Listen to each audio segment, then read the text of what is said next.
What makes someone American isn't just the blood or birth, but allegiance to our founding principles and faith in the idea that anyone from anywhere can write the next chapter of our story.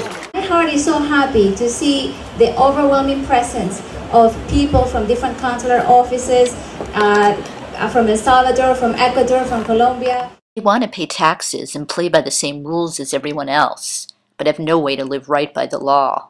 The president is trying to fix that. You got a lot of people out there, immigrants that are here under the shadows, like they say, hungry, they're cold, they're unemployed.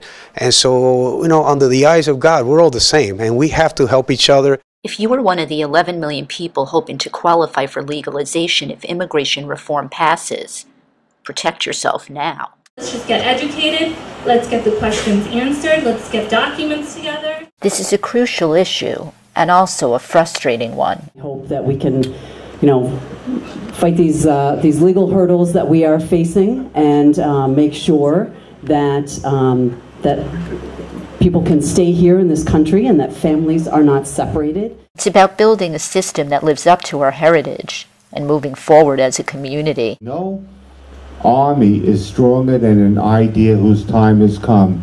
The idea that immigration reform is now. Residents often need this type of information, but don't know where to go. Forums like this are a valuable resource. I want to thank Senator Bob Menendez, obviously, and his staff and his office for taking part with the town of West New York and Mayor Felix Roque to put this all together. Their leadership is what drove this entire program today, and I think the residents are truly blessed. Our immigration system has been broken for decades. Keep supporting immigration reform because it's the right thing to do. It's not just what we should do, it's the right thing to do. Reporting from Town Hall in West New York, Jillian Risberg, HCTV News.